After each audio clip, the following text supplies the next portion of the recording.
요한복음 13장입니다. 6월절 전에 예수께서 자기가 세상을 떠나 아버지께로 돌아가실 때가 이른 줄 아시고 세상에 있는 자기 사람들을 사랑하시되 끝까지 사랑하시니라. 이 끝까지 사랑하셨다. 사도 요한은 성령 안에서 예수님의 마음을 이렇게 기록하고 있습니다. 세상에 있는 자기 사람들을 사랑하시되 끝까지 사랑하시니라. 이것은 예수님의 어떤 의지,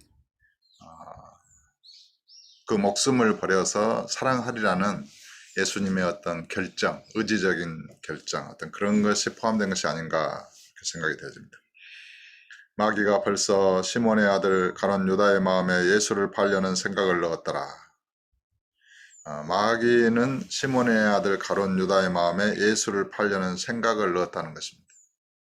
여기에서 많은 사람들이 증가하는 바, 이 생각의 싸움이 영적인 싸움의 시발점입니다. 생각에서 지면 지는 것입니다. 복음을 전할 때도 복음을 설명하면서 그 사람의 생각을 바꾸려고 하거든요. 생각에서 내가 믿어야 되겠다 이런 생각이 들면은 그렇게 마음을 먹을 수 있어요. 내가 믿겠다. 믿는 것이 좋겠구나 이렇게 생각이 들면은 믿는 것이죠. 그러나 그 생각에서 부정당하면 마음에서 못 믿는 거예요. 그러니까 마음의 생각, 이 생각을 마귀는 사람에게 넣어줘서 그 생각을 벗어나지 못하도록 합니다. 그러니까 종이 한 장과도 같은 그 생각 하나를 뛰어넘지 못하는 거예요. 많은 사람들이.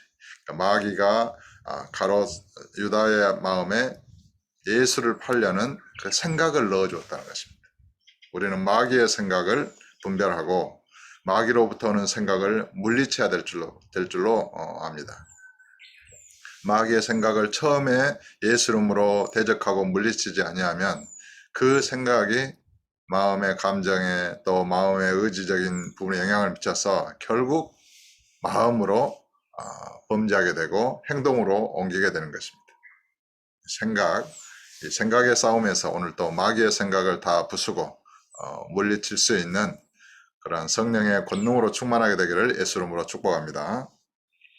저녁 먹는 중 예수는 아버지께서 모든 것을 자기 손에 맡기신 것과 또 자기가 하나님께로부터 오셨다가 하나님께로 돌아가실 것을 아시고 저녁 잡수시던 자리에서 일어나 겉옷을 벗고 수건을 가져다가 허리에 두르시고 이에 대야에 물을 떠서 제자들의 발을 씻으시고 그 두르신 수건으로 닦기를 시작하여 시몬 베드로에게 이르시니 베드로가 이르되 주여 주께서 내 발을 씻으시나이까. 예수님께서 당시에 하인들이 하는 것처럼 겉옷을 벗고 수건을 가져다가 허리에 두르고 허리에 차고 대야에 물을 떠서 제자들의 발을 씻기는 거예요.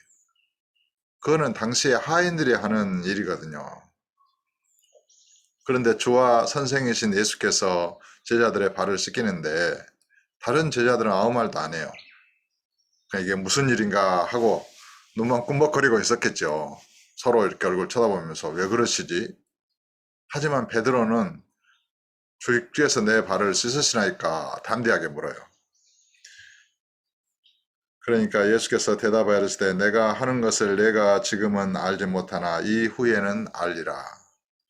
베드로가 이르되 내 발을 절대로 씻지 못하시리다. 예수께서 대답하시되 내가 너를 씻어주지 아니하면 내가 나와 상관이 없느니라. 시몬 베드로가 이르되 주여 내 발뿐 아니라 손과 머리도 씻어주옵소서. 역시 베드로 사도는 다른 제자들과 다른 것 같아요. 내 발뿐 아니라 손과 머리도 씻어주옵소서. 예수께서 이르시되 이미 목욕한 자는 발밖에 씻을 필요가 없느니라. 온 몸이 깨끗하니라. 너희가 깨끗하나 다는 아니니라 하시니 가룟 유다를 가리켜 말씀하는 것이죠. 이는 자기가 팔자가 누구인지 아심이라. 그러므로 다는 깨끗하지 아니하다 하시니라. 그들의 발을 씻으신 후에 옷을 입으시고 다시 앉아 그들에게 이르시되 내가 너희에게 행한 것을 너희가 아느냐. 너희가 나를 선생이라 또는 주라 하니 너희 말이 옳도다. 내가 그러하다. 내가 주와 선생이 되어 너희 발을 씻었으니 너희도 서로 발을 씻어주는 것이 옳으니라. 서로 발을 씻어주라는 거예요. 서로. 어떤 사람은 내가 다른 사람을 섬겼으니까 또 이곳에 와서 당신은 나를 섬기는 것이 옳다. 이렇게 생각하는 사람들이 많은 것 같아요. 예를 들어서 이제 선교지에 나가면 그 선교사로서 주님을 섬기고 선교지에서 많이 고생하고 섬겼으니까 한국에 들어오면 한국의 이제 목회자들이나 사모님들은 그래도 한국에 있으니까 좀 낫다고 생각할 수 있잖아요. 그래서 그들이 우리를 섬겼다 이렇게 이제 생각을 하기가 쉬워요. 근데 그것이 아니라 서로 섬기는 것입니다. 선교제에서도 선교사님들이 그 현지인들을 섬긴다고 생각하지만 현지인들도 섬기는 것입니다. 그것이 서로 사랑하는 거예요. 그런 문화를 만들어 가야 해요. 한국에서도 마찬가지예요. 서로 섬기고 사랑하는 것입니다. 서로 사랑하는 것입니다. 이게 굉장히 중요하죠. 일방적으로 이렇게 뭐 섬김을 받으려 한다거나 또 일방적으로 섬기려 한다거나 이런 관계는 좋지 않습니다. 아름답지 않아요. 주님께서 하신 말씀은 너희가 서로 발을 씻겨주는 것이 옳으니라. 다른 사람의 허물이 있으면은 그 사람의 허물을 덮어주고 용서해주고 내 허물이 있으면 내게 허물이 있으면 용서받고 또 사랑받고 이렇게 서로 발을 씻어주라는 것입니다. 서로 섬기라는 것입니다. 낮은 자세로. 이런 마음을 우리는 가져야 될 것입니다. 내가 너희에게 행한 것 같이 너희도 행하게 하려 하여 본을 보였노라. 내가 진실로 진실로 너희에게 이르노니 종이 주인보다 크지 못하고 보냄을 받은 자가 보낸 자보다 크지 못하나니. 이제 그런 한국 교회가 많은 선교사님들을 보냈잖아요. 그런데 한국 교회가 큽니까? 선교사님이 큽니까? 이런 것도 생각의 차이죠. 생각을 어떻게 하느냐에 따라서 달라요. 어떤 사람은 선교사가 크다. 한국의 목회자들은 뭐 한국의 국내 목회만 하니까 이렇게 생각하는 사람도 있겠고, 아니다. 한국 교회가 한국 목회자가 더 영성이 더 크다. 더 조합해서. 왜냐하면 선교사님들은 모든 걸 버리고 그런 선교지에 갔으니까 이제 이렇게 생각을 할 수가 있죠. 주님과의 우리와의 관계에서 주님이 우리를 보내셨다면 주님이 큰 분이신 것입니다. 보냄을 받은 자는 보낸 자보다 크지 못하는 것입니다. 지금 그 말씀이에요. 내가 진실로 진실로 너희에게 이르노니 종이 주인보다 크지 못하고 보냄을 받은 자가 보낸 자보다 크지 못하나니. 그러니까 한국 교회에서 선교사님을 파송했으면 그 선교사를 보낸 한국 교회가 큰 것입니다.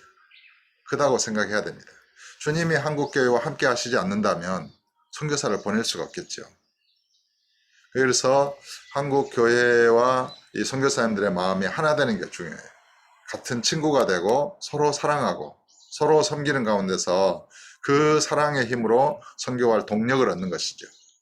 그러니까 선교사님은 자기의 어떤 계획대로 이렇게 자기 마음대로 이렇게 어떤 선교를 하는 것이 아니라 자기를 보낸 한국 교회와 함께 자기를 부르시고 보내신 예수님과 함께 한마음 한뜻으로 성령의 인도를 따라서 선교 사역을 감당할 때에 진정으로 이렇게 그런 지치지 않고 그런 모든 일들을 감당할 수 있는 그런 선교 사역이 될 줄로 믿는 것입니다. 이거 참